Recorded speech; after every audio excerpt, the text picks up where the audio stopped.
देखिए, मुंगेर और जमालपुर दोनों काफी जुड़े हुए शहर हैं और जमालपुर का सब दिन से एक डिमांड रहा है कि लंबे अरसे से जमालपुर के अंदर जो रेलवे का सेटअप है उसके अंदर रेलवे का कारखाना, डीजल शेड और इसके इंस्टीट्यूट्स जो थे उसमें निरंतर रूप से काम की कमी होती चली गई। यहाँ से मजदूरों की छटनी होती चली गई। रिटायर्ड लोगों की जगह दूसरे लोगों की बहाली नहीं हुई। सबसे बड़ा कष्ट यह था कि डीजल शेड के अंदर भी जो लोग काम कर रहे थे उन लोगों को भी दूसरे जगह भेजा जा रहा था। और ऐसे सभी लोगों का डिमांड आदरणीय सांसद महोदय से था कि जमालपुर रेल कारखाने के अस्तित्व को बचाया जाए, जमालपुर का जो पुराना गौरव है उसको बचाया जाए।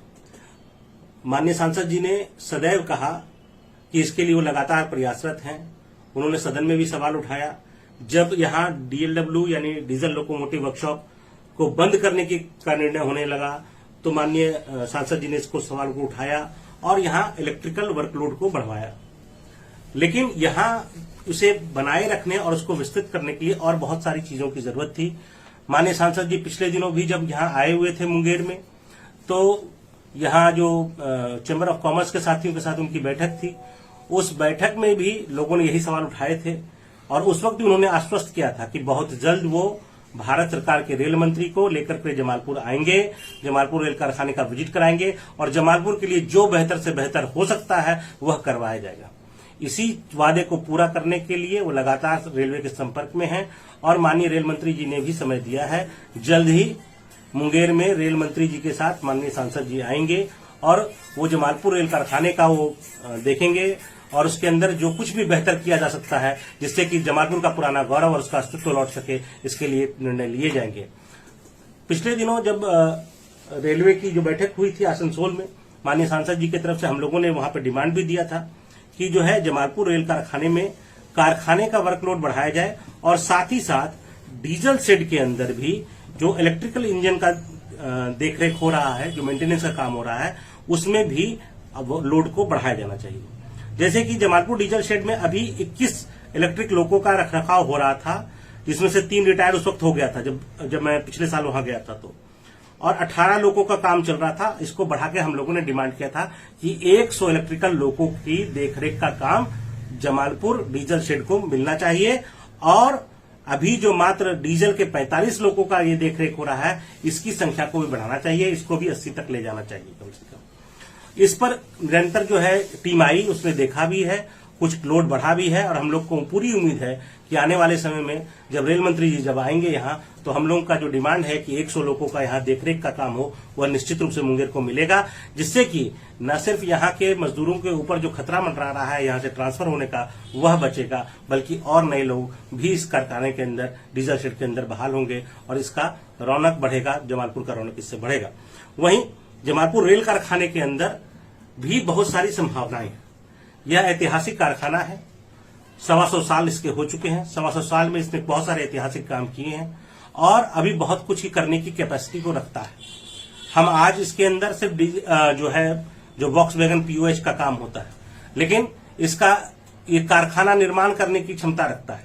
हम 140 टन क्रेन का यहाँ निर्माण करते हैं और भी बहुत सारी निर्माणों करने की क्षमता यहाँ के मजदूरों के अंदर है।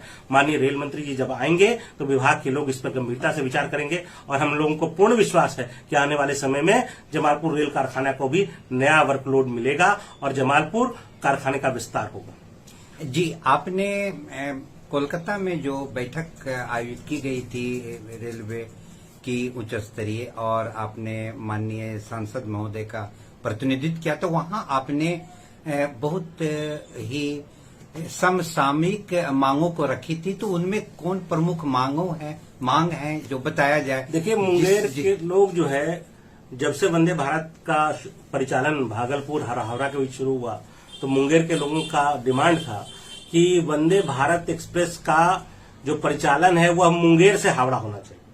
जब भागलपुर से हावड़ा हो रहा है तो क्यों नहीं मुंगेर से हावड़ा हो। मुंगेर से हावड़ा होने से यह फायदा होगा कि खगड़िया, बेगूसराय के 2 जिले के और भी लोग क्योंकि कनेक्टेड हो चुके हैं मुंगेर से इस पुल के हो जाने के बाद से, तो यहां से लेकर के हावड़ा तक के लिए एक बहुत बेहतर ऑप्शन क्रिएट हो जाएगा।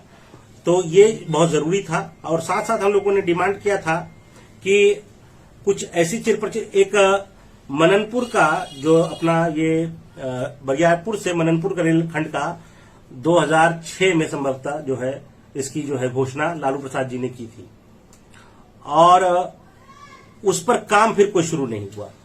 ये रतनपुर से मननपुर के बीच नई रेल लाइन को स्वीकृत की गई थी, पर इसमें कोई काम शुरू नहीं हुआ था। इस काम को यहां शुरू कर दिया जाए तो वो पूरा सेक्शन जो कि रतनपुर से बरियारपुर खड़गपुर होते हुए पूरा अपना देवघर तक के रूट के लिए, जमुई तक के रूट के लिए वो बेहतर ऑप्शन क्रिएट हो जाएगा रेलवे का। इसके लिए एक डिमांड किया गया था, इस पर भी हम लोगों ने मांग रखी थी। हम लोगों ने देखा कि जमालपुर से दिल्ली जाने के लिए भी जो ट्रेन हमारी है विक्रमशिला एक्सप्रेस है, और विक्रमशिला एक्सप्रेस सबसे बेहतरीन ऑप्शन होने के बावजूद भी जितनी बड़ी भीड़ आज है उसको वो पूरा नहीं कर पाती है। तो इसलिए उसके पैरेलल एक और ट्रेन की व्यवस्था होनी चाहिए जो विक्रमशिला जैसी ही ट्रेन हो, उससे बेहतर ट्रेन हो। वहीं राजधानी एक्सप्रेस का परिचालन एक दिन होता है, उसे कम से कम 3 दिन करना चाहिए, सप्ताह में 3 दिन होना चाहिए। वनांचल एक्सप्रेस का भी जो परिचालन है उसको भी प्रतिदिन करना जाना चाहिए। तो इस प्रकार से और भी बहुत सारी मांगे थी ट्रेन से जुड़ी हुई, तो बहुत सारी मांगे थी जिनको हम लोगों ने रखा था, 16-17 मांगों को रखा था। बरियारपुर स्टेशन के ऊपर जो है एक जो है ओवरब्रिज की जरूरत है, उसके लिए डिमांड रखा गया था। जमालपुर स्टेशन पे 3 नए प्लेटफॉर्म का निर्माण होना चाहिए। धरहरा पे एक ओवरब्रिज की बहुत जरूरत है, जिसकी वजह से क्योंकि वहां दुर्घटनाएं होती रहती है उसको बचाया जा सके, इसलिए फुट ओवरब्रिज की। तो ऐसी कई सारी 17-18 मांगों को हम लोगों ने वहां पर रखा था, और उस पर रेल मंत्रालय काम भी कर रहा है। तो निश्चय ही भविष्य में वो सारी चीजें भी पूरी होंगी, इस बात का हम लोग को पूरा विश्वास है। जी बहुत बहुत धन्यवाद।